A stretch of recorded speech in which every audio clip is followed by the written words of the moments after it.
En estas conversaciones de cuarentena, hoy vamos a conversar con Gastón Pessutti, arquero, figura de Atlético Nacional, y vamos a conocer un poco más de su recorrido. Hay bastante que no conocemos. Por ejemplo, algunos no recuerdan de su paso por Racing, ese Racing campeón, el de Mostaza Merlo.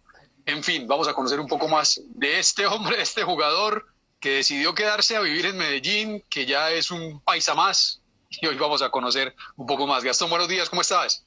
Hola, buen día, Blay. ¿Cómo estás? Un abrazo para vos, para todos los que están conectados, enganchados.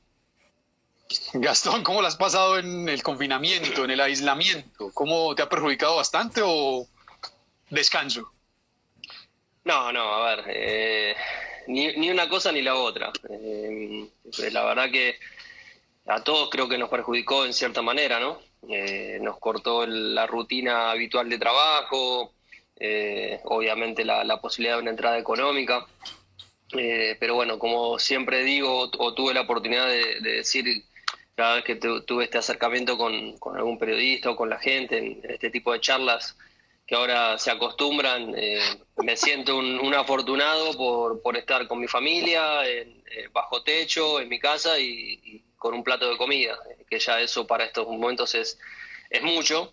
Pero bueno, obviamente los recursos se acaban y hay que empezar a generar, nadie está exento de eso. Pero realmente no fue cansancio, porque no fue descanso, perdón, porque seguí trabajando dentro de lo que se podía y bueno, ahora reactivando un poquito la actividad que está permitida por nuestras autoridades. Gastón, para el deportista, sobre todo de alta competencia, que siempre estuvo en concentraciones, hoteles, lejos de casa, momentos como estos terminan siendo no tan malos, porque, por ejemplo, me pongo en la posición de algunos jugadores, comparten con su familia, comparten con sus amigos, estar en casa, tener un tiempo para ellos de no hacer nada, porque a veces también hace falta, termina siendo bueno, positivo. Sí, pero todo tiene un límite, ¿no? Sí, ya sabes. No sé, si lo querés comparar, no tiene comparación en realidad, pero si lo querés trasladar a una situación parecida, es una pretemporada, donde vos salís de tu casa y te quedas mucho tiempo fuera de la ciudad, en un hotel. Pero bueno, en realidad no estás dentro de un hotel las 24 horas, entrenás 2 veces por día o 3 veces por día, tenés quizás actividades de recreación. Haces cosas diferentes con una gran cantidad de personas, porque no es que estamos 3, 4, sino que somos 30 y pico.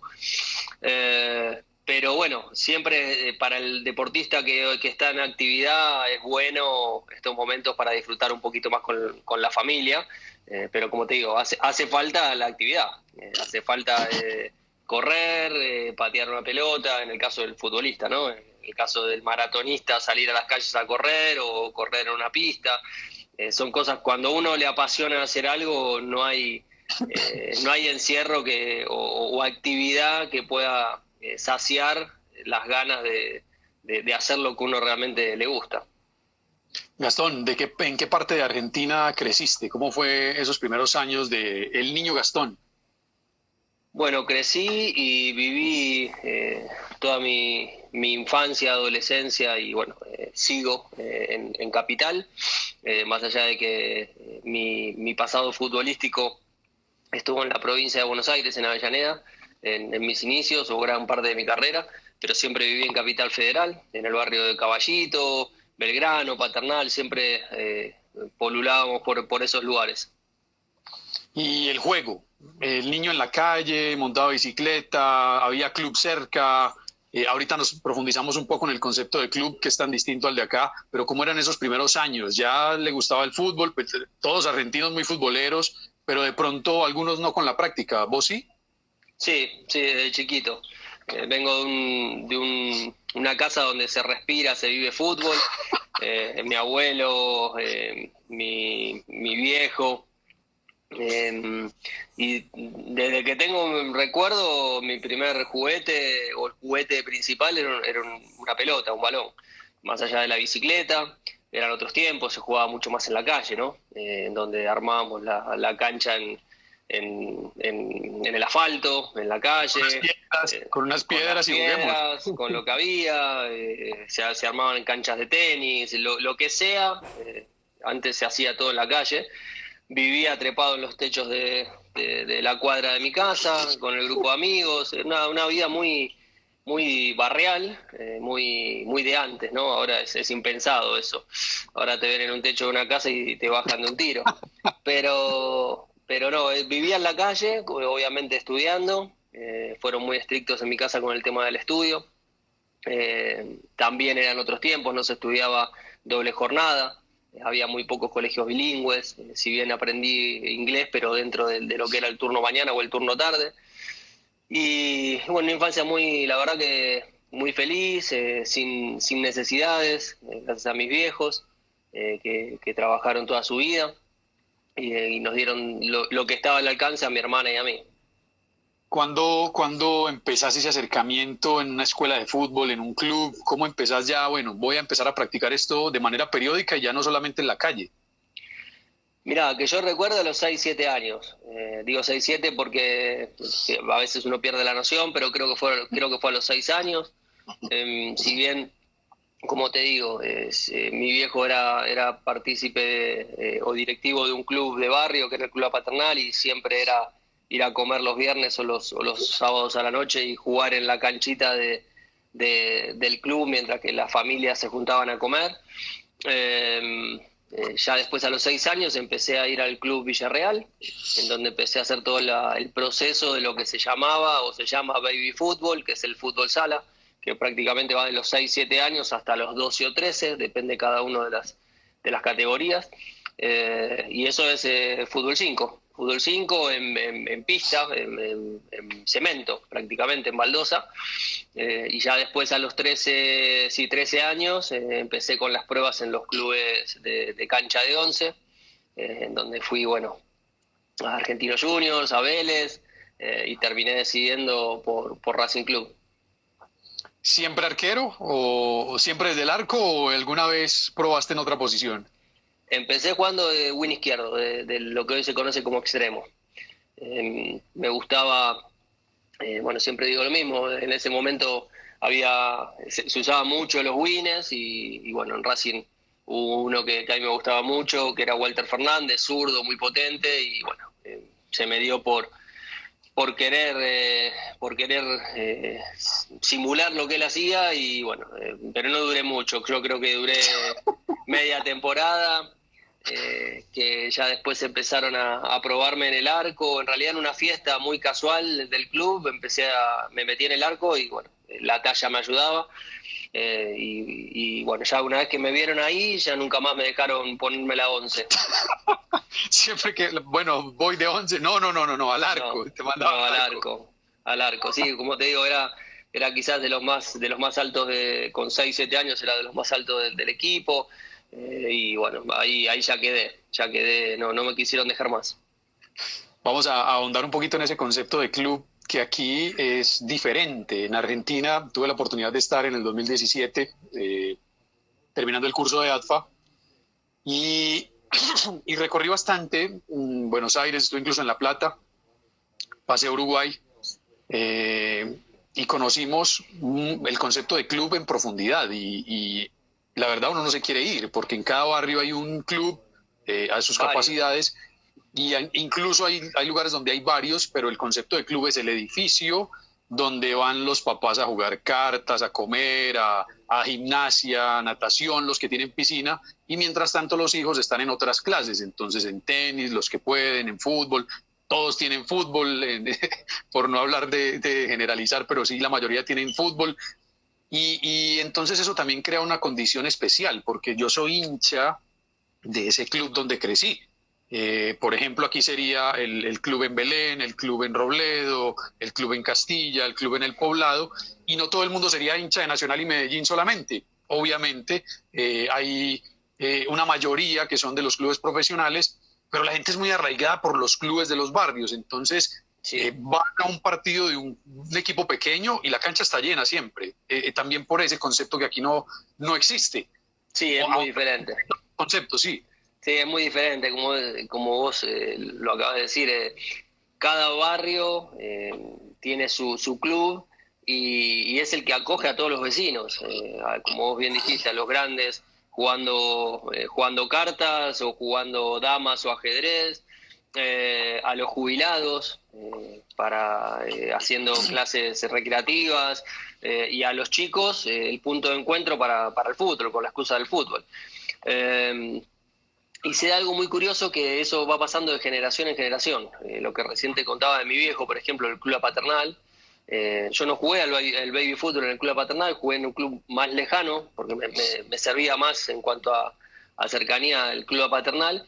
Pero si bien no vivimos siempre en el barrio La Paternal, mi viejo, mi abuelo, mi bisabuelo, mi tío abuelo, todos eran socios de ese club. Y de hecho, mirá vos, lo curioso, yo no fui parte de ese, no me siento parte de ese club, pero mi viejo nunca dejó de pagar mi cuota social de ese club. Y hoy soy el socio número 1 del club. Porque, ¿me entendés? Se fueron renovando. Y hoy creo que, según mi viejo, porque le tengo que creer a él, tengo el número 1 de socio de ese club. Y no es un club que yo realmente lo sienta en mi corazón. Es un club que lo heredé, digamos, ¿no? Y así se va dando. En La Paternal está está el Club Caballito, bueno, en el caso mío el Club Villarreal. Y está muy bueno eso, está muy bueno porque se van formando y van creciendo de la mano de los vecinos, de la mano de los, no sé si llamarlo hinchas, porque son socios, en realidad no son hinchas. O sea, es muy diferente quizás ahí en lo que dijiste, que puede ser uno hincha de Nacional o de Medellín o del hincha del club de barrio. Es algo pasajero, pero que va más con el cariño, con el amor o la pertenencia a ese club, más que un hincha. O sea, mi viejo no es hincha del Club Paternal, por decir una cosa. Es hincha, quizás el de La Paternal es hincha de Argentinos Juniors, que es el club grande o profesional del barrio, pero todos quieren a ese club de barrio como si fuera algo que heredó. Entonces está muy bueno eso, está muy, muy, muy bueno. Acá me parece que nos falta mucho de eso. Yo me sueño ese concepto aquí, porque primero por un tema de ser... Yo conocí tu club y ojalá todos pudieran tener la infraestructura que tiene cada uno de los clubes de barrio que tienen en Argentina, porque me parece que es una manera también de darle cabida a muchos chicos que hoy viven en la calle y están más cerca de muchas cosas que no son buenas, ¿no? De muchos vicios, de muchos malos ejemplos, y estos clubes justamente hacen eso. Cuando empezaron a desaparecer los juegos en la calle, estos clubes agarraron, reclutaron a todos estos chicos y empezaron con actividades no solo de fútbol, sino también cursos de cualquier cosa, de lo que te puedas imaginar, hasta obviamente para las mujeres, no solamente para los hombres. Las mujeres también tenían su curso de baile, su pintura, hasta que después empezó a tomar un poquito más de auge el fútbol femenino, obviamente.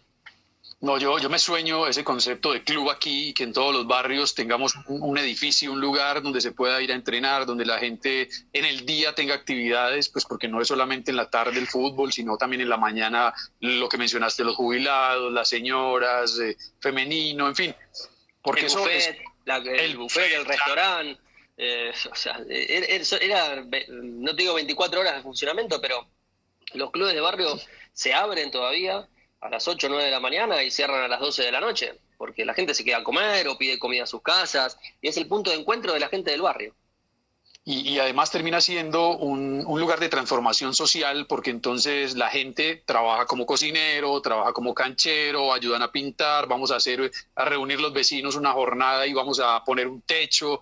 Entonces eso termina generando ese arraigo que nos falta tanto. Pues yo hablo de Medellín. Sí, esa pertenencia que no tenemos aquí en Medellín. Aquí la gente vive en su barrio y a veces no conoce al vecino del frente o no conoce al que vive al lado. Y nos pasa ahora con los edificios, pues a veces en un mismo piso hay 4 o 5 apartamentos y uno, si acaso ve al vecino alguna vez en el ascensor y de resto nunca más.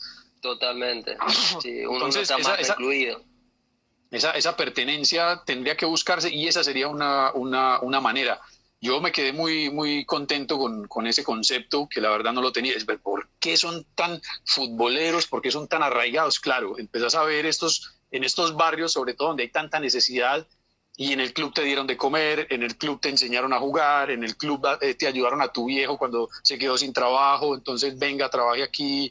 Mientras tanto, claro, la gente se va y es hincha de otros equipos, se va a otras ciudades, incluso se va del país, pero sigue manteniendo esa raíz y sigue aportando y ayudando a ese club. Es un gran concepto. Totalmente, sí, sí. Yo creo que está pintado en lo que te contaba de la herencia de mis padres, de mi padre, de mi abuelo. De hecho, mi tío abuelo fue presidente, mi abuelo fue presidente de ese club, mi viejo fue presidente, ya no quiso más porque, bueno, van pasando los años, pero él sigue estando como tesorero o como gerente y se van pasando los cargos entre la misma gente de siempre, porque siempre es el día de hoy que yo quizás voy después de 4 años y es la misma gente jugando a la pelota paleta o el pelota frontón, no sé cómo se llama acá. Es la misma gente comiendo, todos crecemos, todos más viejos, pero es la misma gente la de siempre. Bueno, y pasaste por los clubes, por esos pequeños lugares donde se empieza a generar esa inquietud por el fútbol, por el juego. Y hay otro concepto que me gusta mucho en Argentina y es el baby fútbol. Aquí sería baby fútbol, allá es el baby fútbol, que lo juegan los niños. Aquí sería como en un fútbol sala, en un coliseo, y juegan 5 contra 5, que es un concepto genial. Aquí ponemos a los niños a jugar 11 contra 11 a los 8, 9 años, 10, incluso el baby fútbol o el pony fútbol. Se volvió un fútbol profesional de grandes, pero con niños, que eso tiene también una contraproducencia tremenda en el tema metodológico. Sí, coincido plenamente. Aceleramos las etapas de formación. Yo recién te decía, yo de los 6, 7 años hasta los 12, 13, lo único que hice fue jugar fútbol 5. Como máximo algún torneo que íbamos a disputar fuera de... Porque también tenía eso, los clubes te llevaban a las provincias a disputar otro tipo de torneos para que empieces a tener otro roce. Y jugábamos fútbol 7, máximo, no jugábamos fútbol 11. Mis primeras experiencias en un arco grande fueron a los 12, 13 años, más allá de los juegos que uno puede hacer o cuando va a jugar con su padre y demás, o con su familia. Pero mi primera experiencia fue a los 12, 13 años, a mí me ayudó muchísimo. Y creo que si uno se pone a pensar también, una generación, voy a hablar de la Argentina, que es la que conozco, y obviamente no lo hago por falta de respeto, sino por desconocimiento. De las generaciones más importantes en Argentina, donde salieron más crack o más jugadores reconocidos, todos han hecho esa formación del baby fútbol o del baby fútbol. Riquelme, Aymar, Saviola, todos, y te puedo nombrar de los clubes que salieron. Todos han tenido esa formación y a los 12, 13 años ya dieron ese salto a la cancha grande. Pero tenían una sensibilidad en el juego de espacio reducido que hoy quizás se va perdiendo, ¿no? Hoy se va buscando más algo atlético que la sensibilidad con el balón y de resolver en espacios reducidos. Y fíjate lo curioso que hoy el 70% de los trabajos de los equipos profesionales se reducen. Es reducido. Van a estados reducidos. Entonces, son esas cosas que uno a veces no entiende, ¿no? ¿Por qué poner a jugar a los chicos de 7, 8 años en canchas grandes para después de grande darle ese reducido que no tuvieron de chiquito? Claro, es curioso, pero bueno, pues cada uno tiene su idea, no sé, su forma de pensar de cómo tiene que ser una formación. Todos estamos en nuestro derecho de tenerla, y nadie tiene la verdad, es la realidad. Esa es la única verdad en el fútbol, que nadie la tiene, que algunos ganan así y otros... En algún momento todos ganan, con todos los sistemas, con todos los pensamientos. Es así. Sí, ese es un tema muy particular del fútbol y por eso hay que buscar que se pueda acomodar mejor para uno. Ese fue otro de los conceptos que me gusta en la Argentina. Pero también tenemos particularidades y cosas en las que somos similares, como por ejemplo la participación de los padres. Entonces la participación de los padres termina siendo igual que acá, en la tribuna gritando al árbitro, al entrenador, al chico. Y a pesar de que se viene haciendo un trabajo interesante también allá, lo venimos haciendo nosotros también, todavía falta. Sí, nos falta mucha educación con eso, ¿no? Hoy me toca estar del otro lado, apoyando a mi hijo en su proceso de formación, y y curiosamente quizás soy el papá que menos le habla o menos le grita al hijo. Y a veces no me gano, pero a veces obtengo comentarios de los papás, decirle, pero dale, decile vos con lo que... No, para mí hay que respetar la figura del entrenador. Uno después en la casa le dirá a su hijo, dentro de las limitaciones de cada uno de los papás, qué es lo que podría o qué es lo que tendría que hacer o dejar de hacer. Pero yo creo que hay que respetar la imagen del entrenador, del árbitro, y dejar trabajar también. Para algo elegimos y tenemos la libertad de elección de dónde poner a formar a nuestros hijos. Justamente la semana pasada o la anterior, hablaba con un club, Brasilia, lo debes conocer, Sí, sí. con una charla también por este medio con los papás. Entonces yo le decía, ¿con qué derecho los papás le exigimos a los entrenadores tal o cual trabajo o tal o cual disposición en la cancha para nuestros hijos? ¿Cuántos de los papás han leído, no digo hecho un curso, no digo hecho el curso de entrenador, cuántos papás han leído un libro de fútbol? Entonces nosotros creemos que empíricamente sabemos todo, y los que estuvimos del lado de profesionales y quizás tendríamos que saber un poquito más por la experiencia, nos seguimos formando. Entonces, como yo le decía, yo jugué 18 años como profesional, más mi etapa amateur, pero yo me retiré y hice el curso de técnico, no pensé que las sabía todas. Y sigo leyendo de fútbol, y sigo mirando fútbol, y sigo yendo a ver entrenamientos de fútbol, y sigo aprendiendo.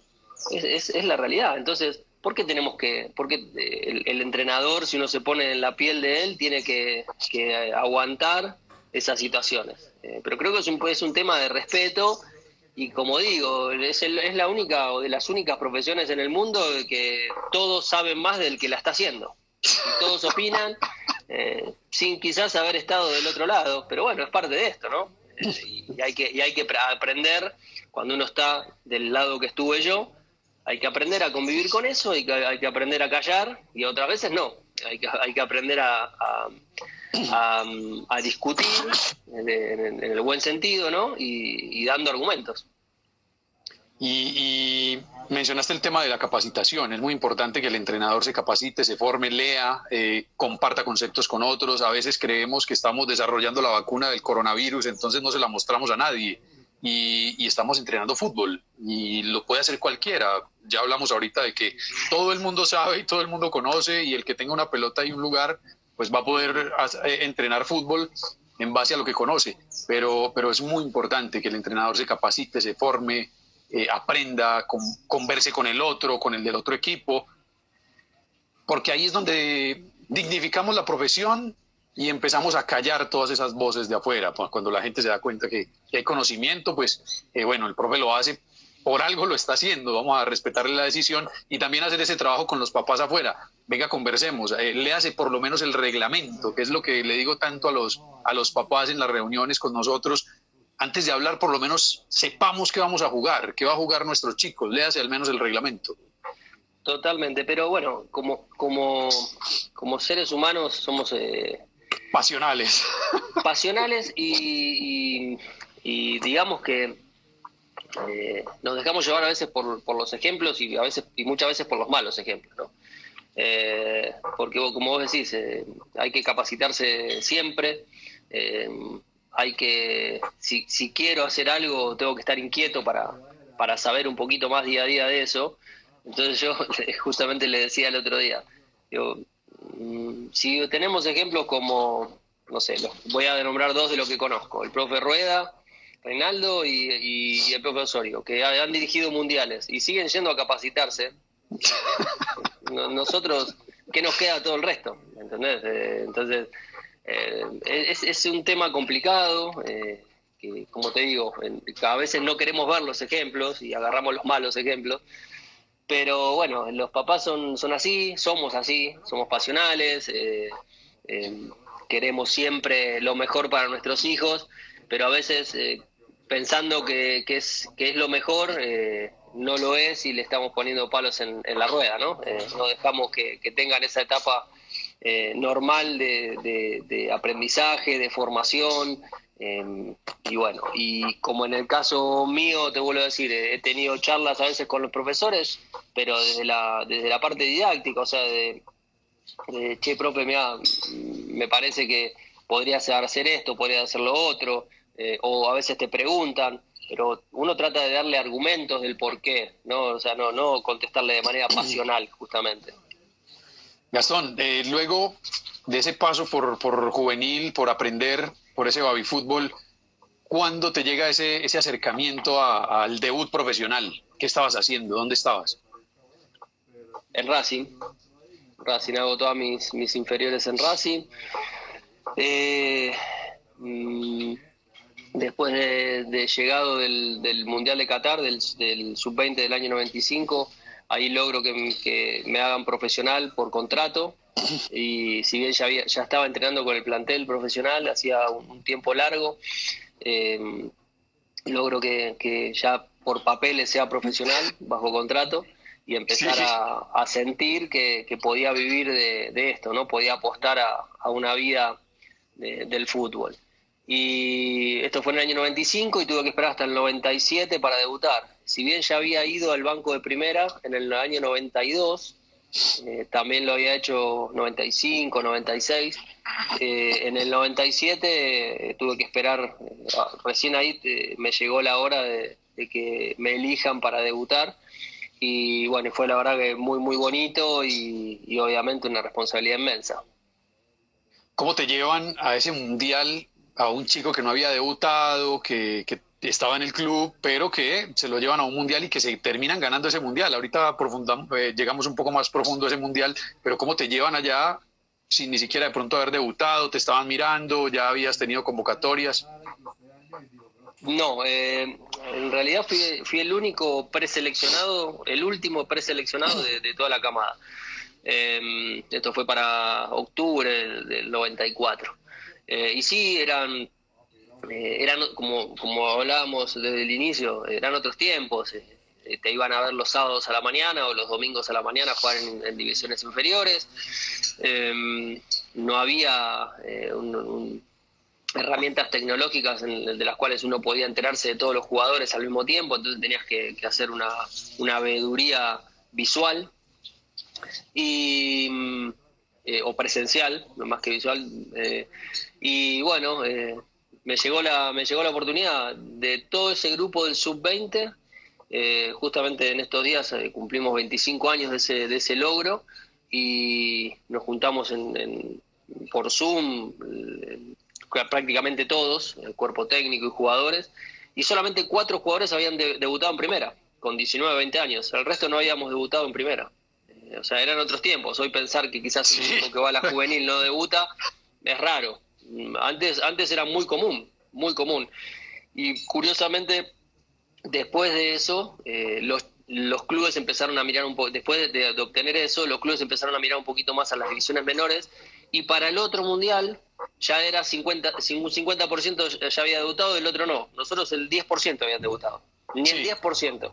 Entonces se fue incrementando ese porcentaje, ¿no? Para el tercer mundial, nos decía justamente Peckerman en la charla, para el tercer mundial, de los 20, creo que él dijo 23 jugadores que habían ido, porque a nosotros nos tocó 18, de los 23 jugadores que habían ido, 19 habían debutado en primera, para el tercer mundial. No, al revés de cómo exactamente. Y ese proceso con Peckerman, ¿cómo era Peckerman en ese momento? ¿Era muy cercano? Como se le ve de afuera, un tipo muy reflexivo, callado, de pocas palabras?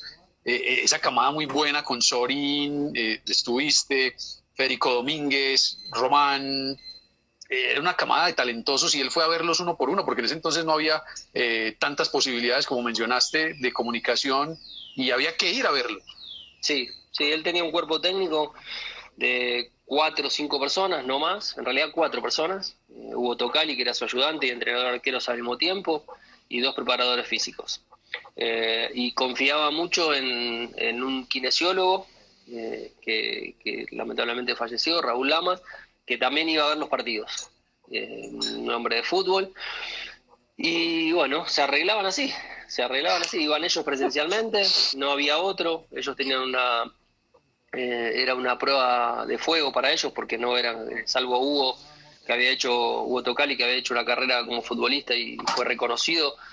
José no tenía una carrera como entrenador de juveniles y de hecho fue el que menos laureles tenía en el momento que lo eligieron.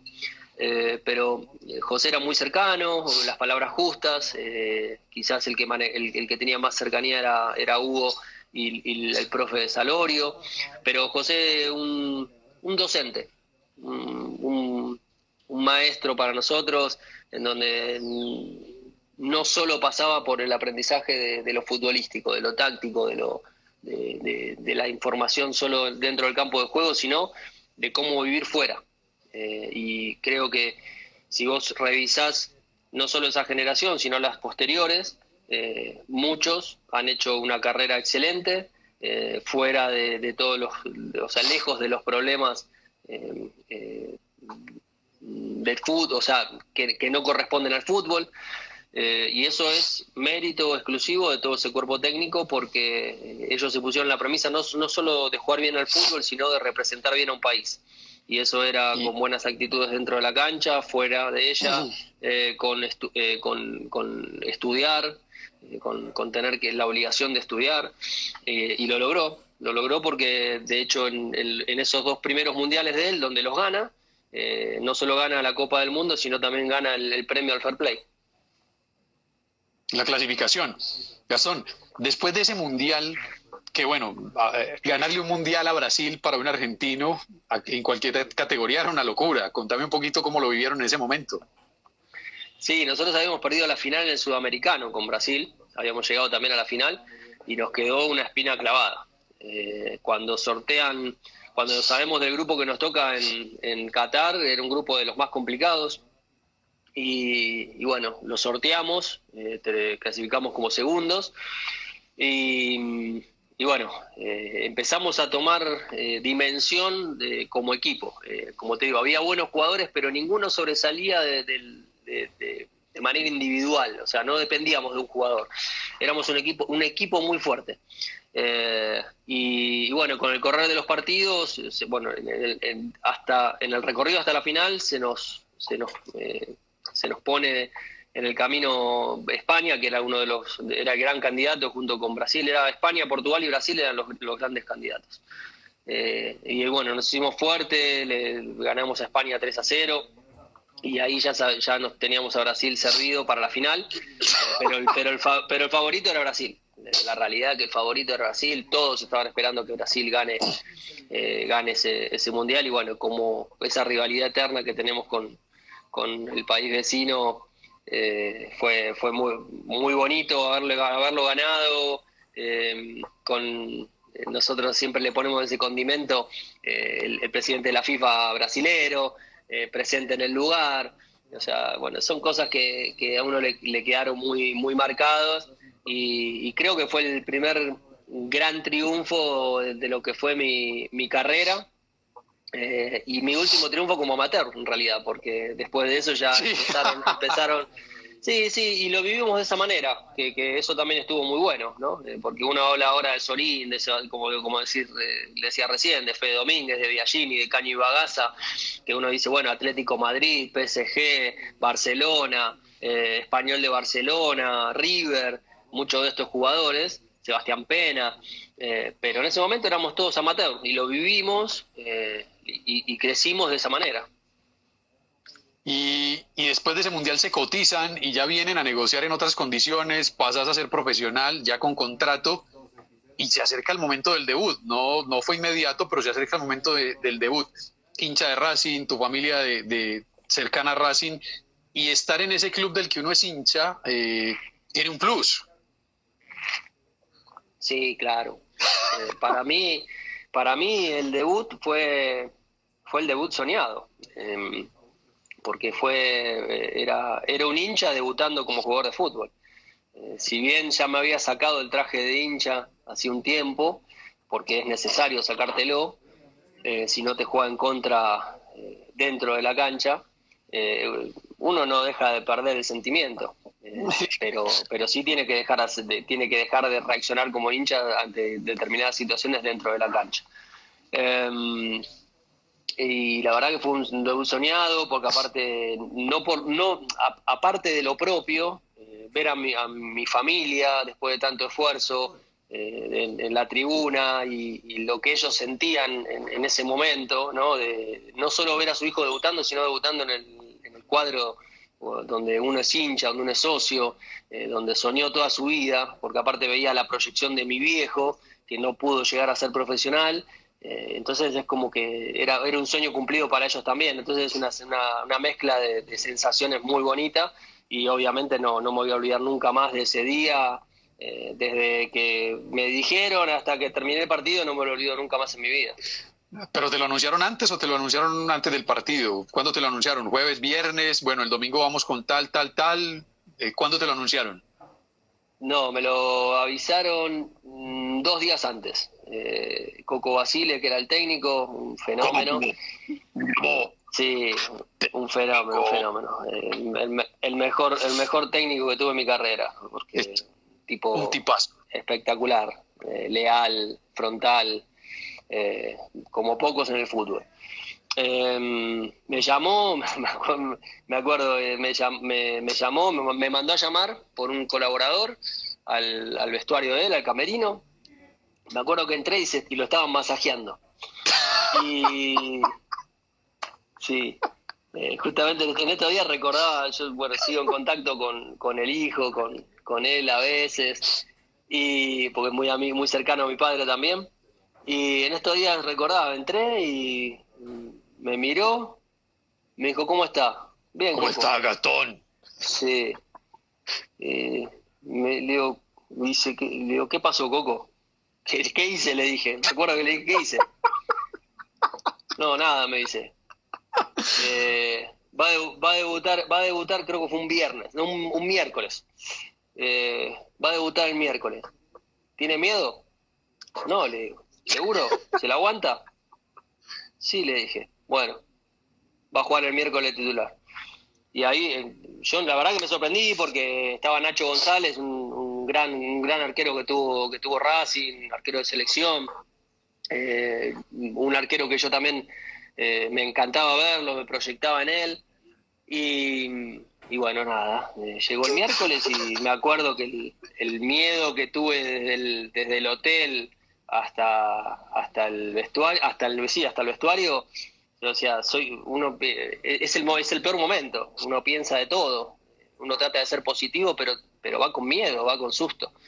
Y bueno, nada, después empezó el partido y súper bien. La primera que tuve para atajar lo hice. Y es como que ahí ya me saqué todo encima, ¿no? Y la verdad que me acuerdo que empatamos 1-1, pero tuve un buen partido y ahí tuve una seguidilla de 3 partidos. Después de ese partido me anuncia que voy a terminar el campeonato atajando. Y atajo Ferro, Platense, Newell's, los 3 partidos seguidos. Me sorprendió, cuando ya después me dio esa responsabilidad en los 3 partidos, que eran los 3 últimos del campeonato. Lo hice bien y es como que ahí me fui ganando el lugar. ¿Te acordás a quién le contaste primero esa decisión cuando saliste de ahí del masaje del Coco? Voy a llamar a mi casa, voy a llamar a mi papá, ¿a quién le contaste primero? Sí, llamé a mi casa. Llamé a mi casa, sí, claro. Llamé a mi casa y avisé. Cuando llamas, nada. No te dijeron, ¿qué hiciste? No, sí, no, estaban felices. Aparte Racing tenía un muy buen equipo y no, estaban felices. Realmente fue muy lindo, 6 de agosto del 2017, del 97. Muy bonito. Me acuerdo cuando llegué a casa, nada, los llantos, los abrazos y obviamente los cuidados. Yo todavía vivía con mis padres y nada, me cuidaron ese día, porque el otro día me fui a la concentración, me cuidaron como si fuera un bebé. Pero fue muy lindo, porque ya te digo, había estado muy cerca muchas veces, desde el 92 hasta el 97. Bueno, 92 fue muy joven, yo debuté al banco de primera con 15 años. Es raro, es extraño. con 15 años yo todavía estaba en la secundaria. Y bueno, después pasaron muchos años para debutar, había ido al banco infinidad de veces, jugando en los partidos de reserva, que ese también es otro tema que cuando hablabas de la formación y del baby fútbol y de los procesos, yo la verdad que es una de las cosas que más le pediría al fútbol colombiano, que tenga esa formación para los chicos, ¿no? Que no sea tan duro el golpe de debutar en primera sin saber lo que es jugar en un estadio con gente. Nosotros debutábamos, perdóname si me voy por entre las ramas, pero nosotros cuando debutábamos ya habíamos jugado quizás 50, 60 partidos previos al partido de primera con gente en las tribunas.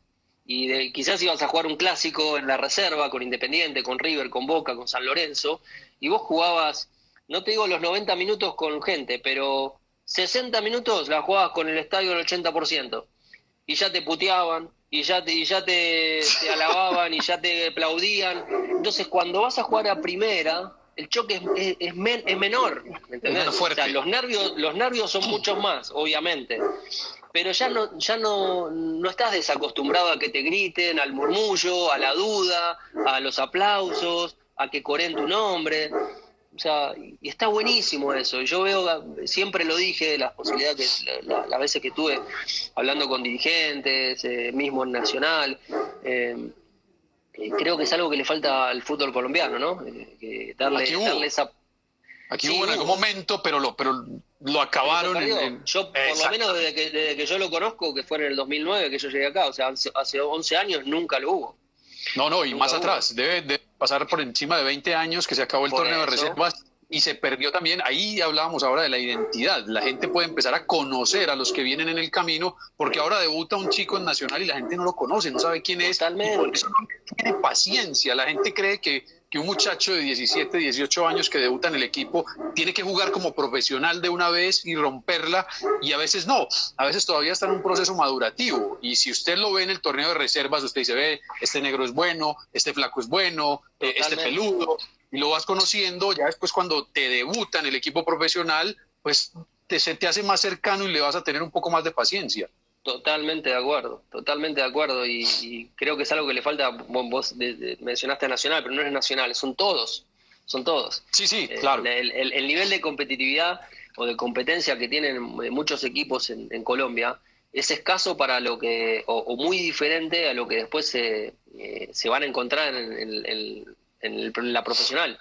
Entonces, lo poco que a mí me tocó ver partidos de Nacional o de Envigado mismo, quizás va a jugar los partidos del año y lo ganan 6-1, 8-0, 4-0, algunos otros partidos más peleados que otros, pero son pocos.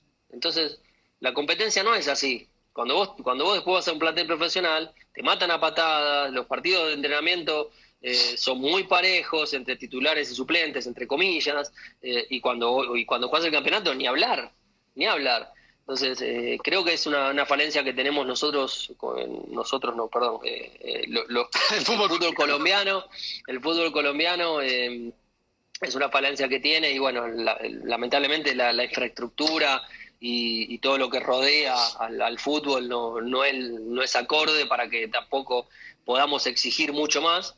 Hay que mejorar mucho en muchas cosas, pero yo creo que sí, el tema de los partidos de tercera no creo que modifique tanto, ¿no?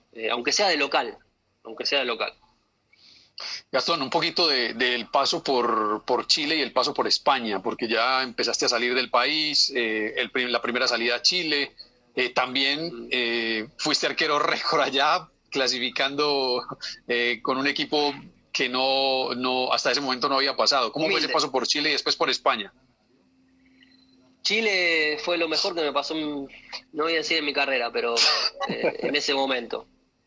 Sí, y lo cuento a veces y no de manera despectiva, porque tengo un gran cariño por Deportes Concepción, que fue quien me abrió las puertas, y venía de Racing con muchos problemas institucionales, pero Racing siempre es Racing, siempre va a ser un grande, siempre te va a llenar las canchas, veníamos con problemas institucionales en cuanto a los pagos, a una prequiebra o una quiebra. Y bueno, después vino el campeonato y bueno, cosas buenas que hoy conocemos.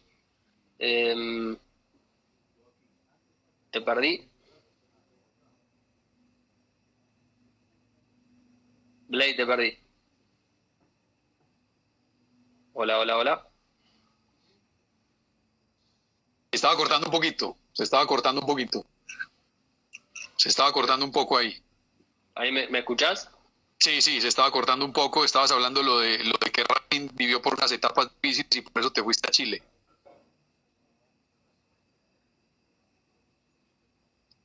Sí. En realidad entre junio del 2014 y 2014, sí, y febrero del 2015, enero del 2015, yo estoy sin competir, porque había terminado mi contrato en Racing en el 2014 y tenía una posibilidad para irme al Valladolid de España. Ya tenía todo arreglado para irme y por una cuestión que todavía desconozco, el último día se cayó todo. Me llamó mi empresario y me dijo que se había caído, que habían contratado a otra persona y bueno, yo ya tenía todo listo para irme en julio, fines de julio del 2014. Y fue una etapa muy dura porque cuando empiezo a reavivar las cosas en Argentina, ya estaban todos armados los planteles. Y bueno, fue una etapa muy, muy, muy complicada. Y a todo esto estaba esperando mi primera hija, entonces sin trabajo, fue complicado. Y bueno, Chile me abre la puerta, el Deportes Concepción me abre la puerta para ir a competir nuevamente, un equipo muy humilde, en donde cuando llego me acuerdo que conozco un poquito lo que era el club y lo digo, vuelvo a decir desde el respeto, me puse a llorar porque era blanco y negro, o sea, yo venía de un club grande, con todo lo que representa la infraestructura de un club grande, a un club que era muy humilde y que estaba en formación, que estaba en primera división, pero que no tenía todas esas herramientas. Pero también fue el momento donde dije, bueno, acá es mi posibilidad para salir al mundo, exactamente, para renacer. Y bueno, y lo tomé de esa manera y yo creo que, más allá de que obviamente, como te dije, ya era profesional y ya vivía de eso y ya sabía lo que era un profesional, ahí es como dije, acá hay algo más, o sea, me falta dar una vuelta más, ¿no? Ya acá no tengo los servicios que tenía en Racing, me tengo que valer por mis propios medios, los pagos no eran tampoco muy generosos, me va bien y vuelvo a surgir, me va mal y me quedo acá. Entonces era una lucha contra mí. Y bueno, y como vos dijiste en el inicio, me fue muy bien desde lo personal, teníamos simplemente la meta de no descender y terminamos clasificando a los playoffs, perdimos contra la Católica, que fue el campeón, o sea que tenía un gran equipo, y bueno, y ahí otra vez surge la posibilidad de volver al fútbol argentino, me voy a Instituto de Córdoba, primera división, entonces ahí donde yo dije, bueno, otra vez soy el que quería ser, ¿no? O soy el que demostraba ser. El que puedo competir. Exactamente. Pero valorando mucho más las cosas, ¿no? Como muchas veces me tocó decirle a muchos chicos en Nacional, uno se acostumbra a Nacional, y hablo de Nacional porque es lo que conozco, ¿no? Hay muchos equipos que están en la misma situación. Y uno se acostumbra, pero cuando sale se da cuenta de que no todos viven esa realidad. Sí. ¿Sí? No todos te van a dar el guayo último modelo, la ropa súper bien lavada y que tengas para cambiarte ocho mudas de ropa. No. Entonces ahí me tocaba llevarme la ropa a mi casa a lavar. O sea, muchas situaciones que yo estaba desacostumbrado, mal acostumbrado. Sí, los jugadores de fútbol nos mal acostumbramos muchas veces a muchas situaciones. Pero también este tipo de ocasiones da para que para que uno valore y sepa que hay otra realidad dentro del fútbol, ¿no? Que, como siempre le digo, no todos son multimillonarios como los que vemos quizás en la selección. Hay otras realidades, ¿no? Y hay tipos que solamente ganan un salario mínimo, pero son profesionales y tienen que seguir esa vida, aguantarla 4 o 5 años hasta que pronto te llega ese golpe de suerte, esa oportunidad. El fútbol es mucho eso, de que te vean en el momento justo, a la hora justa, en el partido justo y que hagas la jugada justa. A veces eso se demora 5, 6, 7, 10 años en que todo eso se conjugue. Y a veces nunca. Y a veces haces una carrera mucho más modesta, pero hiciste una carrera. Obviamente después tendrás otro tipo de... No tendrás otro tipo de beneficios por las posibilidades que tuviste, pero no deja de ser honesta igual. O sea, hay jugadores que hacen toda su carrera en segunda división o en tercera división en Argentina, que existe, y no deja de ser honesta. No, y hay tipos que ganan todos. Hay tipos que ganan todo y hay tipos que pasan una carrera y no ganaron nunca un título, pero es una carrera profesional de fútbol. Sí, eso también se lo explico mucho a los muchachos, que no solamente Real Madrid, Barcelona, no, hay Pereira, hay Huila, hay fútbol en Perú, hay fútbol en Ecuador, hay fútbol en Centroamérica, hay fútbol en todas partes y que todos son profesionales y en todas partes se puede vivir y cumplir ese sueño. Mirá, saquémoslos del fútbol y me disculpás si me voy para otro lado. Sí, dale. ¿Cuántos periodistas famosos hay? No. ¿Y cuántos hay no famosos que viven de la profesión pero no están en pantalla de televisores de canales importantes, son medios radiales que son reconocidos? Debe haber 10 veces más de los que son conocidos. Total. Pero hay gente que hace toda una vida, porque el periodista no tiene fecha de vencimiento, que sí lo tiene el jugador de fútbol. Entonces están quizás 40 años atrás de un medio que no es súper reconocido, pero vive y hace su vida. Y eso no lo pasa. Totalmente, por eso te digo. Bueno, Gastón, el paso por España, que ahora sí se te da ir a España con toda esa expectativa y resulta que no funciona. Sí, fue una mala decisión desde lo... A ver, yo aposté a lo deportivo y al futuro deportivo, a mi carrera, sabiendo que iba a un club que había tenido una historia importante dentro del fútbol español, que estaba viviendo un momento malo, porque estaba en segunda división, segunda B, pero que yo dije, bueno, me la voy a jugar. Voy a ir a jugar a la segunda B a España, a un club importante que tiene ansiedad y necesidad de ascender, y ahí me quedo un par de años haciendo una carrera en Europa. Creo desde la honestidad, creo que fue un buen año personal, pero un pésimo año a nivel institucional, donde pasan 3 presidentes, 3 técnicos. Imposible. Un técnico con una ideología, llega otro con una ideología en el medio, o viene un tercero con una ideología totalmente de la mano de Guardiola, de Lillo. De hecho, en los libros de Guardiola lo mencionan.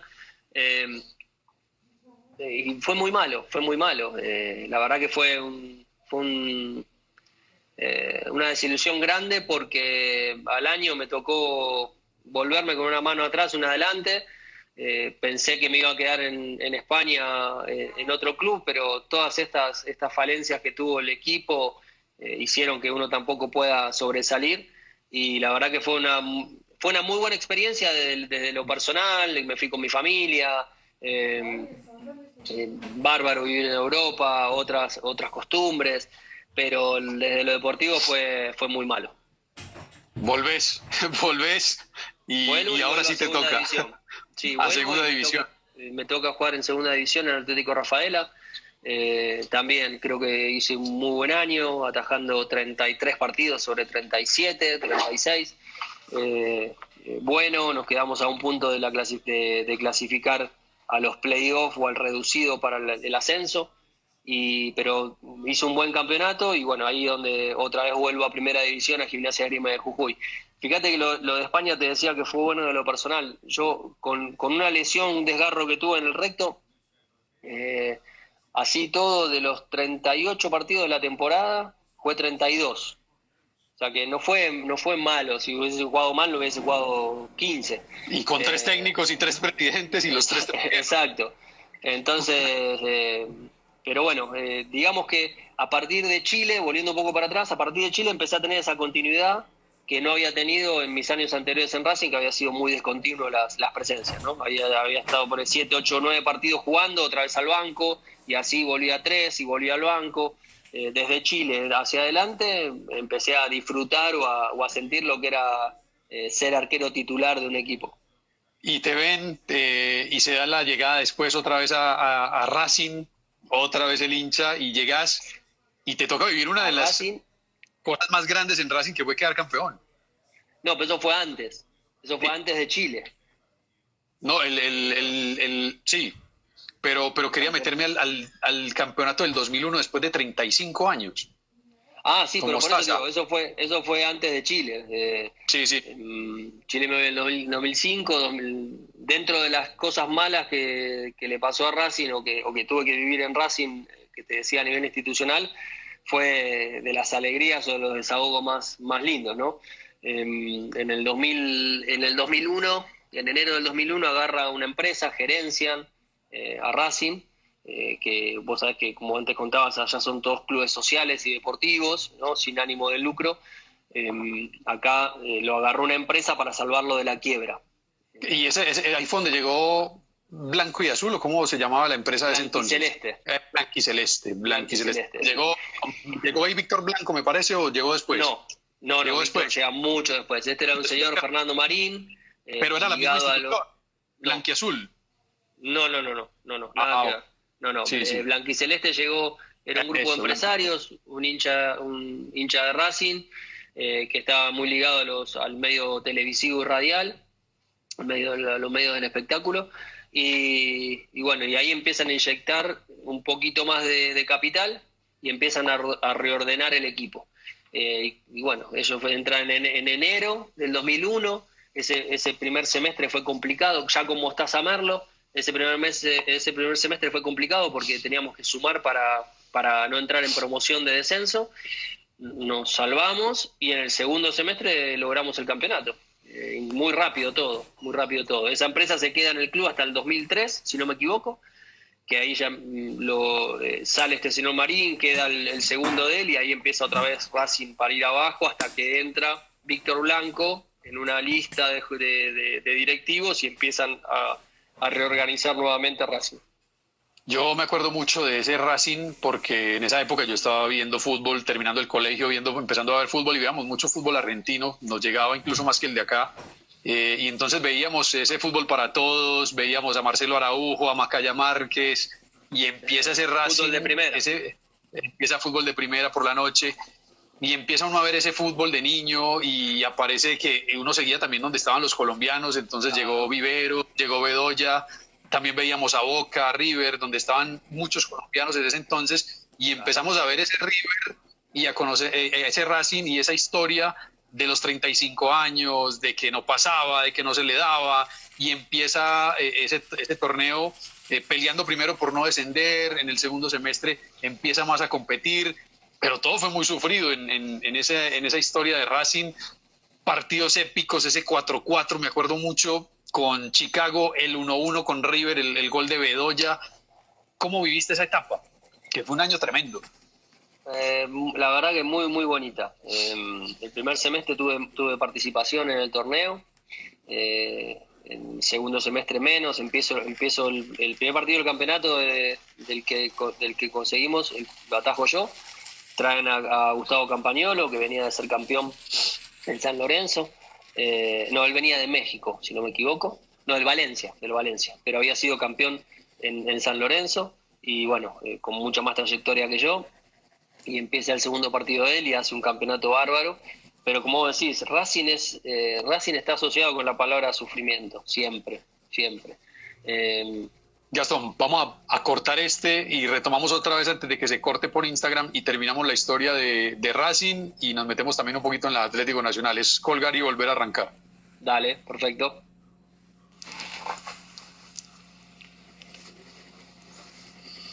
Estamos con Gastón Pesuti en esta conversación de cuarentena y llegamos a la etapa de Racing campeón 2001. Él fue parte de este equipo, allí con Campagnolo, donde estaba Gerardo Bedoya, donde estaba también Alexander Viveros, y fue un equipo que seguimos mucho, que vimos mucho aquí. Fue un año sufridísimo con Mostaza Merlo,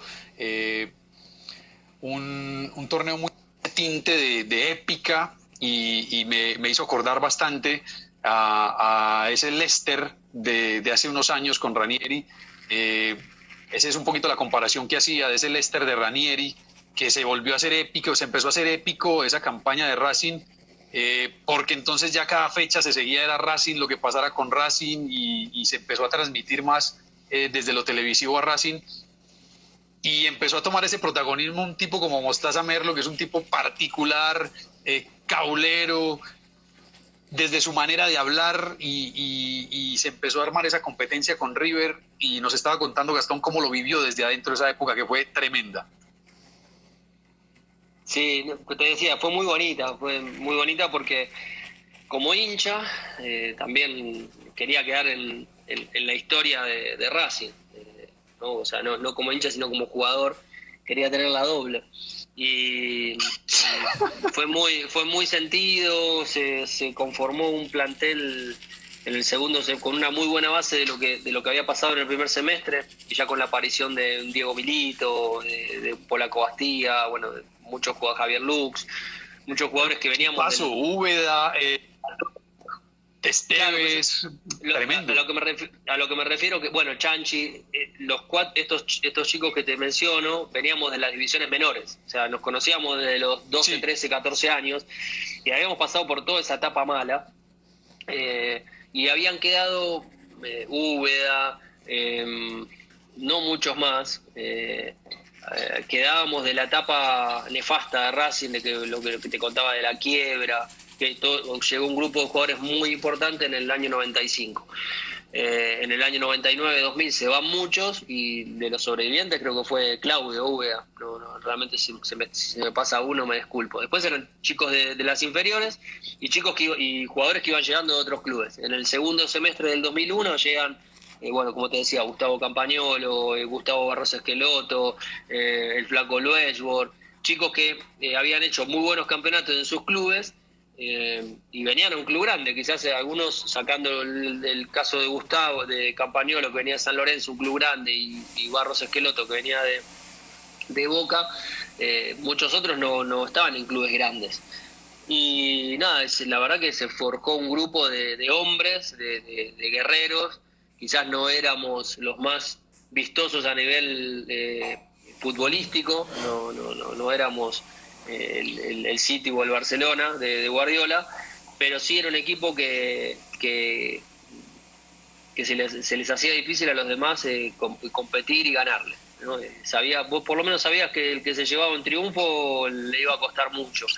Y competíamos en ese año con equipos que sí jugaban bien al fútbol, como el River de Ramón Díaz, Boca estaba en un muy buen momento, San Lorenzo tenía un muy buen equipo. Y bueno, la verdad que lo hicimos muy fuerte partido tras partido, y se fue formando esa mística de ver que estábamos quizás más cerca de lograr un campeonato después de tanto tiempo.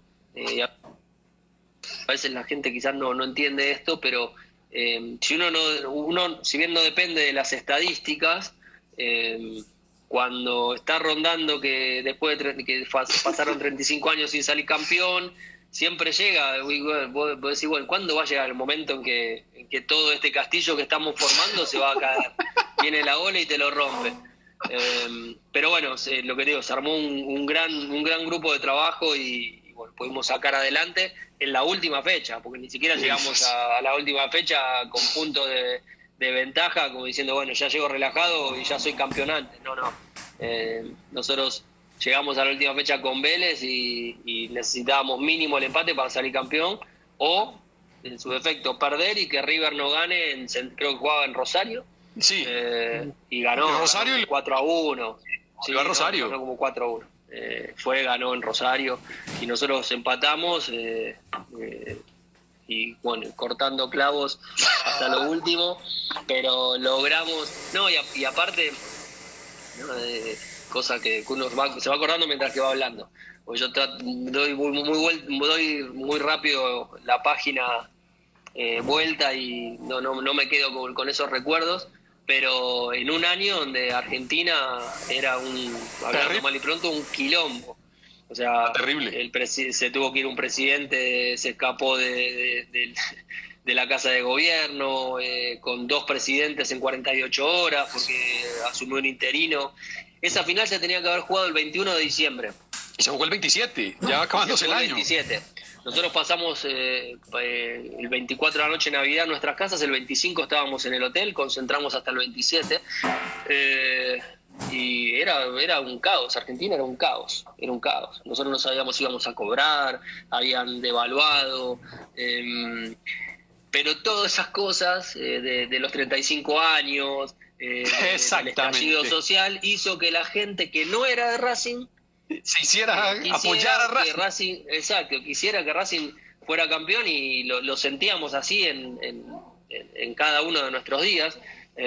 Y bueno, obviamente la gente de Racing, increíble, ¿no? Ese día quedó para la historia en el fútbol argentino, que la gente llenó 2 estadios, porque nosotros, si bien fuimos a jugar de visitante contra Vélez, el 80% era gente de visitante, o sea, de Racing, y por la gran demanda de entradas, Blanquiceleste tuvo que poner una pantalla en el estadio, en el Cilindro, en Avellaneda, y llenó el Cilindro. Increíble.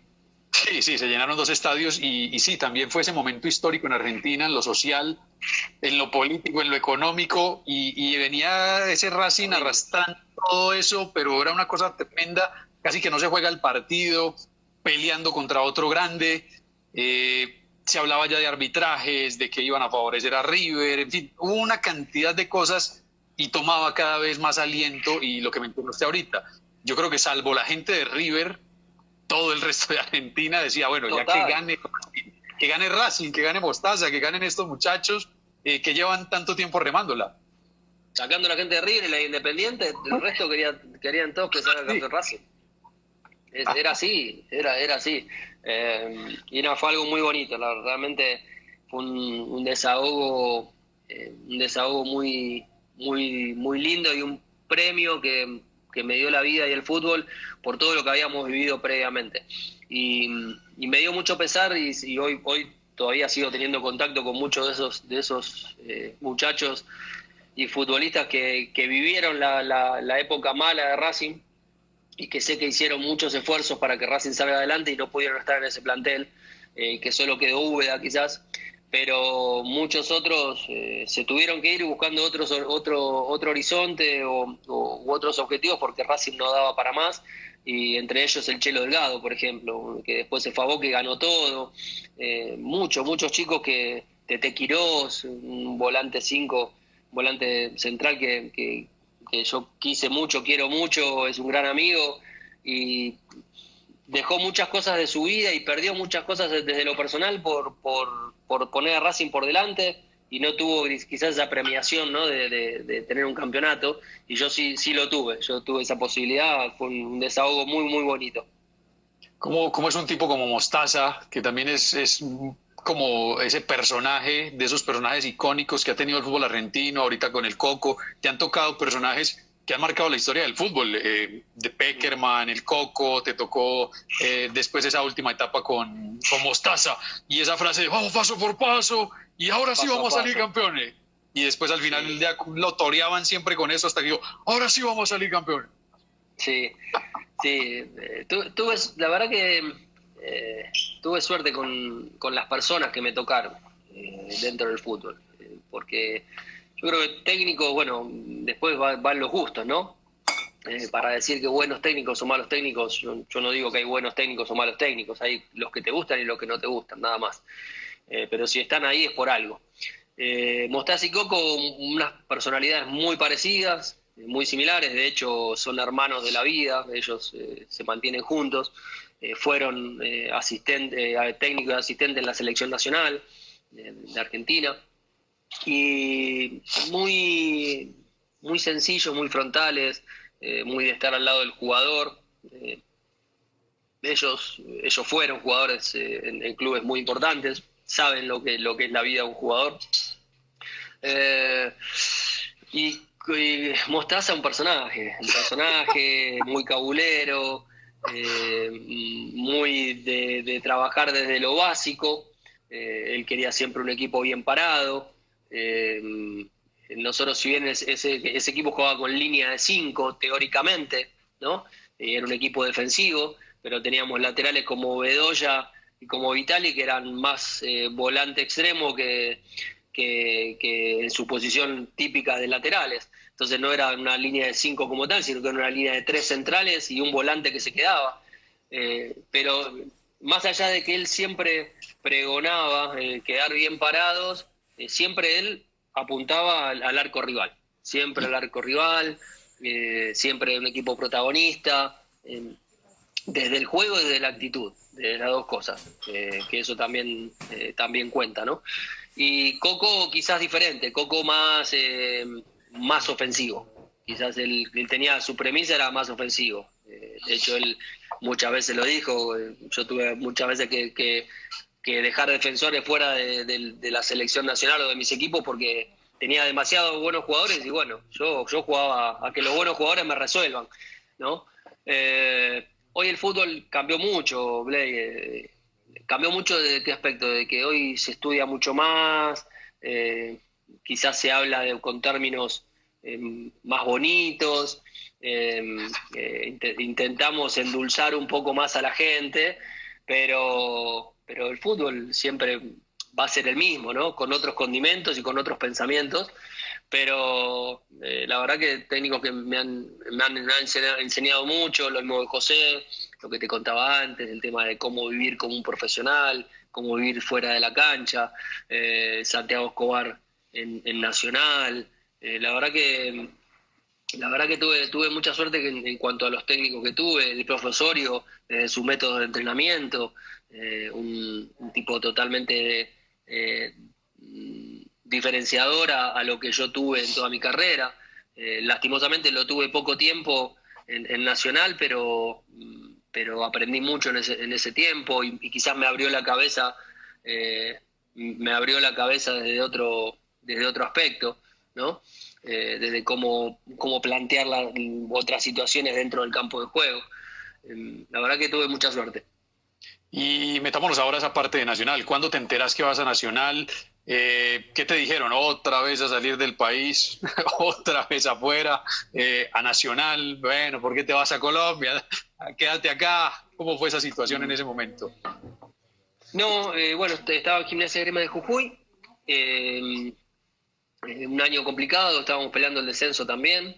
Y bueno, surge la posibilidad 2 meses antes, aproximadamente 2 meses antes de que termine el campeonato, ya tienen contacto conmigo.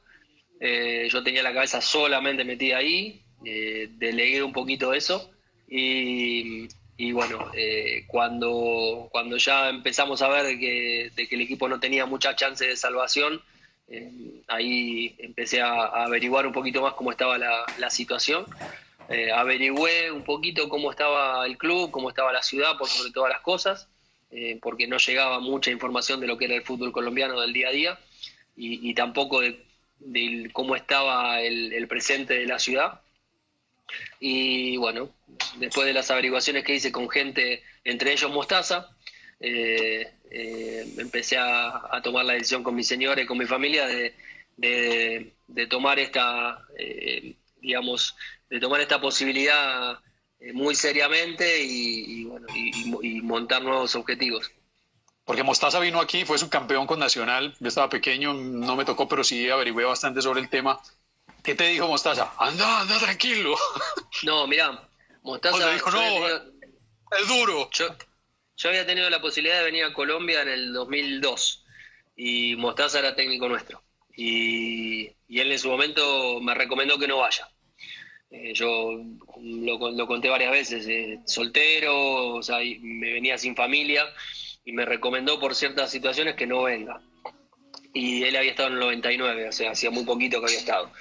Y ya para el 2009 hablo con él para ver si él había tenido otro tipo de acercamiento. La verdad que no lo había tenido, o sea que no fue No fue un punto a analizar lo que me dijo en ese momento Mostaza, pero sí averigüé con Eduardo Domínguez, un defensor que había estado en el DIM, con su señora y bueno, con otra gente que sí había tenido acercamientos con la ciudad, y bueno, ahí me decidí para venir.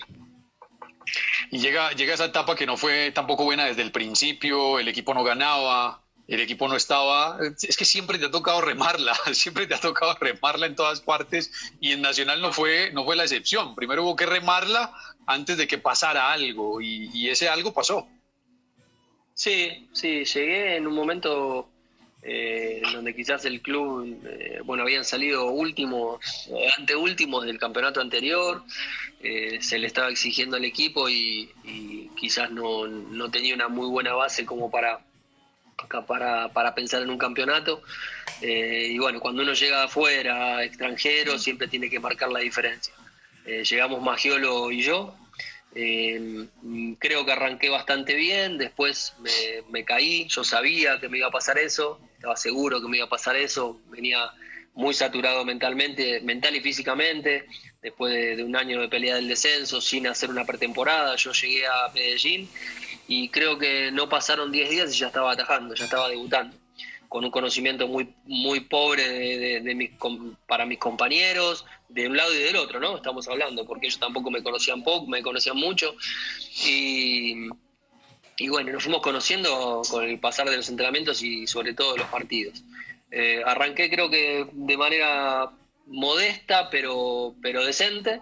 Después tuvo un bache importante y estaba, la verdad, rogaba de que se termine el primer semestre para descansar y tener una pretemporada y ahí sí apuntar a un nivel que yo sabía que no estaba demostrando.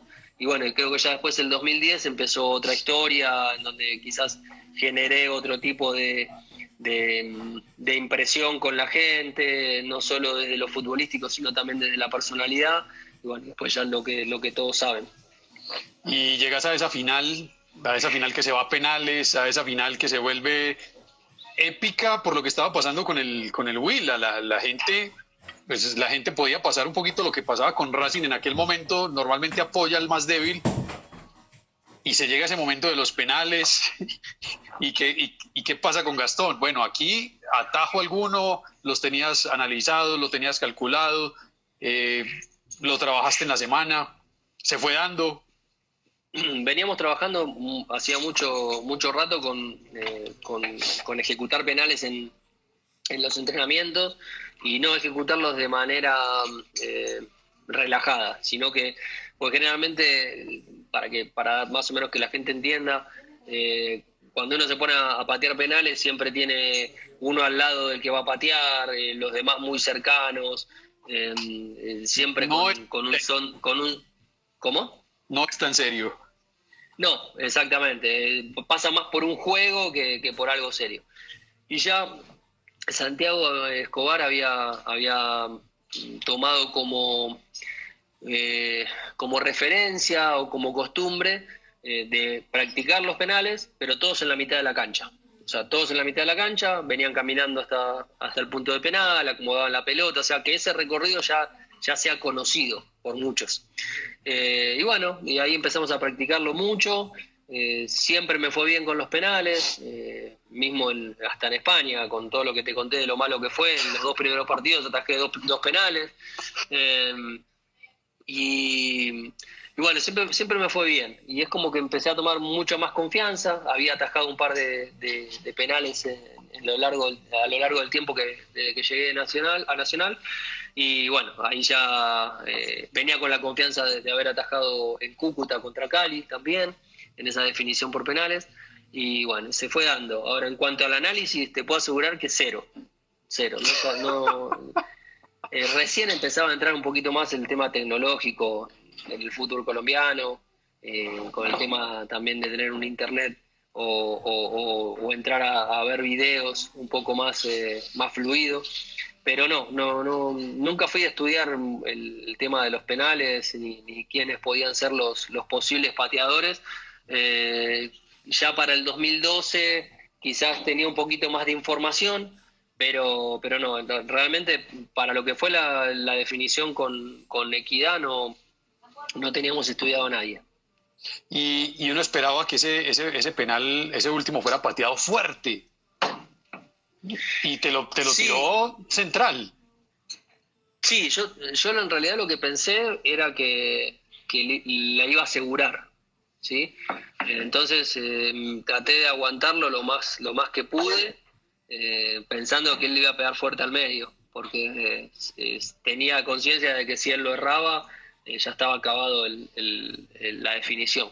Y bueno, tuve la suerte de pensar bien, de tomar una buena decisión y que me dé más tiempo, porque la pelota vino como flojita, ¿no? En vez de ser fuerte, que venga flojita, y bueno, me dio la chance de reincorporarme en un movimiento que había hecho previo, y bueno, la verdad que fue una explosión de sentimientos muy bonita por todo lo que se había vivido en los 3 años anteriores. No sé por qué mencioné ahorita, Willa, se me cruzó el cable ahí con la final de 2007. Fue Equidad del equipo de Alexis. El equipo de Alexis, Sí. Que también se le ha dado a Alexis, que no ha podido ganar esas finales, llega a las finales y no puede ganarlas. Fue un momento muy bonito, un momento muy bonito ese en Nacional. Venían de haber estado en la parte baja de la tabla, de reorganizar el equipo, y llegar a esa final y ganarla, sobre todo para vos, terminó siendo un punto de inflexión importante en el grupo. Sí, sí. Algo muy bonito, algo que estaba esperando hacía mucho tiempo. Perdóname que me moví, pero...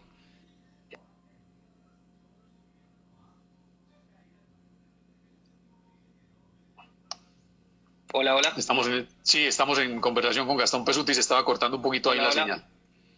Sí, perdóname que te decía que me disculpe que me tuve que mover, pero mis hijos están en horario de descanso del estudio y tienen que comer. Sí. Te decía que fue algo muy, muy bonito y algo que yo estaba esperando hacía mucho tiempo, porque sabía que estaba en deuda con la institución, y necesitaba ganar, que ganemos un título, pero no por un tema de ego personal, sino por sentir, por sentir que un tema de satisfacción, y un tema de agradecimiento con un equipo, con un club que me había dado todo en los 3 años, o en los 2 años que estuve, porque esto fue junio del 2011, yo llegué junio del 2009, hacía 2 años que estaba, con momentos malos, con momentos buenos, pero nunca logramos plasmar con un título algunas actuaciones del equipo. Pero bueno, curiosamente también el club en el 2010 empieza a delinear o empieza a visionar una línea deportiva, empieza a ser mucho más estable todo el día a día, empiezan a mejorar las locaciones para entrenar. En el 2010 nos entregan Warne, lo que hoy todos conocen del complejo de Warne, para entrenar, que fue el primer equipo en Colombia que tuvo algo así. O sea, empieza a mejorar todo lo que era el ambiente. Y yo tenía la necesidad y la sensación de que estaba en deuda, de que a mí me estaban dando mucho y yo quería aportar a la historia del club. Y vuelvo a decir, cuando digo yo, o sea, formaba parte de un equipo, pero yo quería ayudar a que eso se logre, de que ese grupo, o que algún grupo de los que yo participaba quedara en la historia. Y bueno, se dio con un presidente fantástico, con un director técnico espectacular, como fue Sachi, que acercó a todos los jugadores, que acercó a las familias, que acercó a cada uno de los empleados del club, algo que no se había hecho anteriormente. Entonces, bueno, es como que todas esas cosas a uno le van generando mucho más pertenencia, y por eso te digo de la necesidad que tenía de lograr algo antes de irme, porque mi contrato en realidad vencía creo que vencía, o había sido renovado sí, en 2012. Yo había renovado en diciembre del 2010, y bueno, tenía 6 meses más, o sea, tenía un año para dejar algo en el club, y bueno, se dio en el 2011. Después ya renové un año más, pero los plazos antes no eran como ahora que uno firma por 3 años, como gente libre y demás. Antes iba renovando a veces hasta 6 meses. Entonces la incertidumbre era mayor y la inestabilidad obviamente era mayor también. Entonces yo tenía la necesidad de dejarle algo al club y obviamente de lograr una continuidad en un equipo que no lo había tenido a lo largo de mi carrera, salvo en Racing. Después de eso siempre estuvo un año en cada lugar. Gastón, y te metiste en el corazón de la gente. ¿Pensaste y te imaginaste que la gente te iba a tomar tanto cariño, tanto aprecio? La gente todavía en la calle te saluda, te recuerda, te invita a foros, te invita a charlas, y siempre he estado leyendo los comentarios de la mayoría, son de gratitud, de buenos recuerdos, de agradecimiento. ¿Pensaste eso en ese momento? Dijiste, bueno, quedamos campeones, está bien. La verdad, ya venía sintiendo el cariño de la gente. Por eso te digo que yo tenía la necesidad de dejar algo más. El 2010 fue un año muy bueno para mí, y no fue desde lo grupal. Venía con muy buenas actuaciones, pero primero la ida de Cabrero, después la llegada interina de José Santa, después ya queda como encargado del equipo. Hicimos un buen campeonato, pero no llegamos a las finales. Entonces como que siempre, viste, nos faltaba un poquito. Pero ya en el 2010 empiezo a tener un poquito más de, no sé cómo decirlo, de relevancia, porque digamos que participación tuve desde que llegué en el equipo.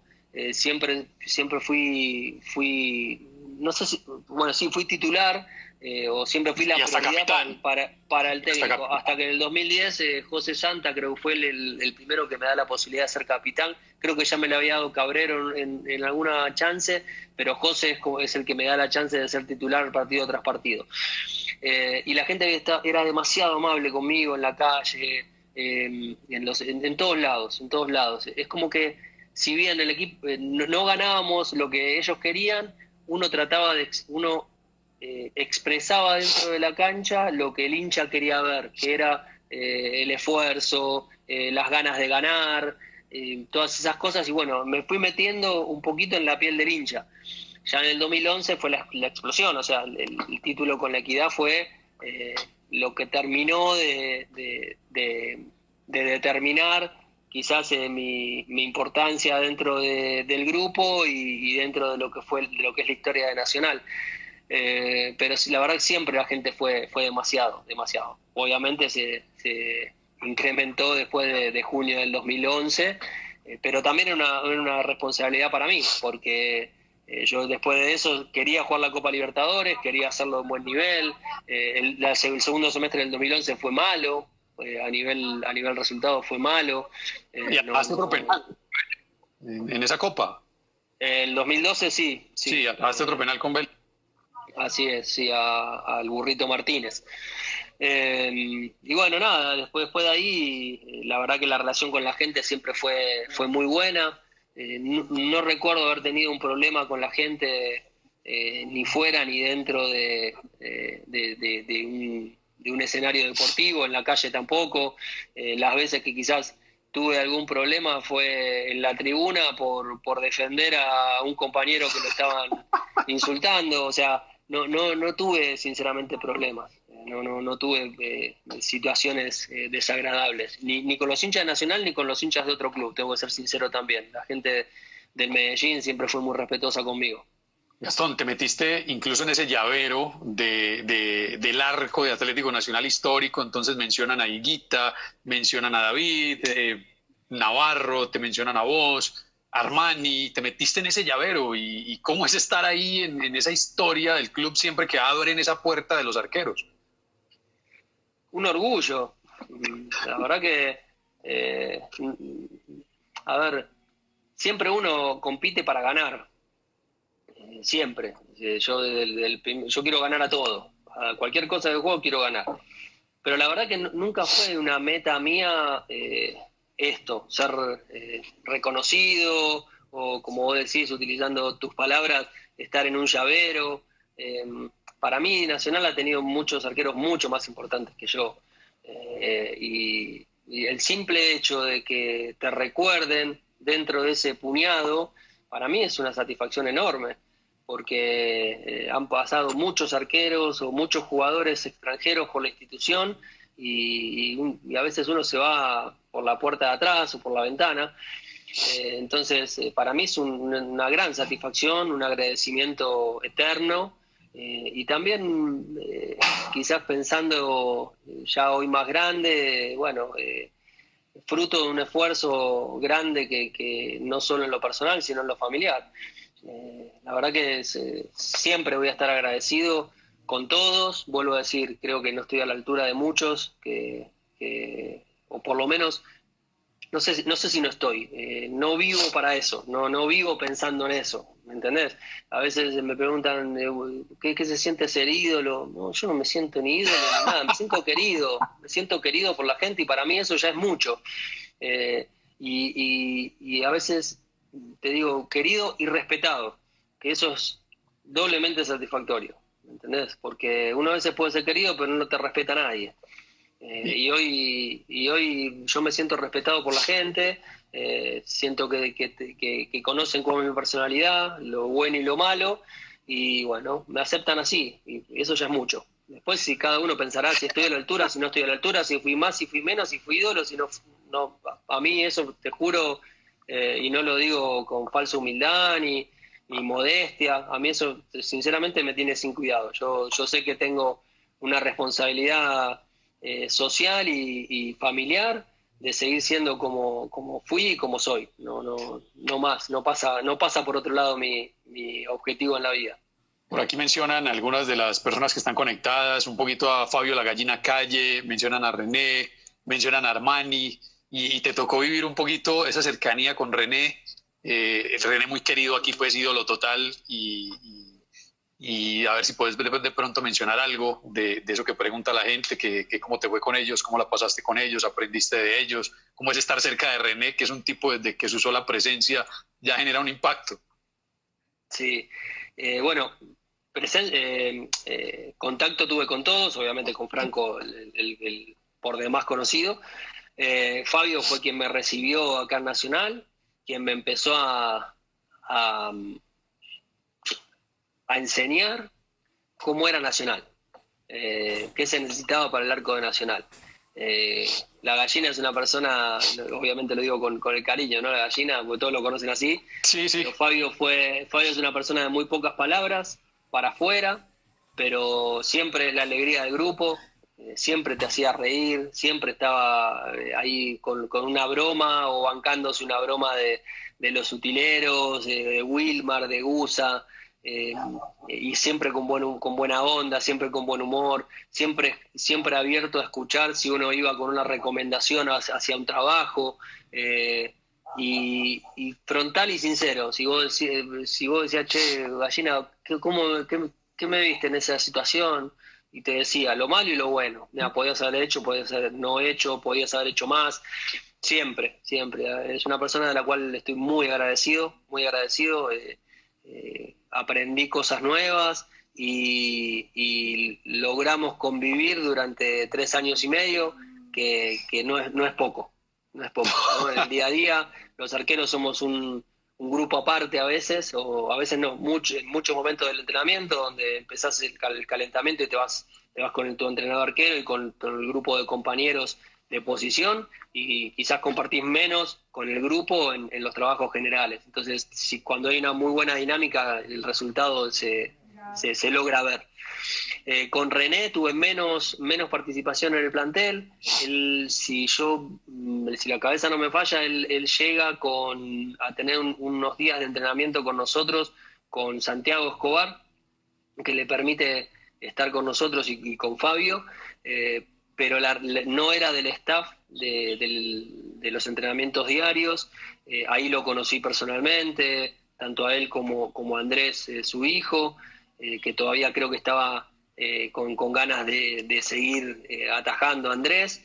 Y bueno, y fue la verdad que una alegría conocerlo, porque uno lo había visto desde lo lejano, a René, también sus aportes fueron muy, muy válidos, muy ricos. Yo digo que René fue un adelantado de las normas, ¿no? de lo que fue el fútbol. Entonces él llegaba con sus convicciones y con sus ideas y las compartía y los hacía trabajos y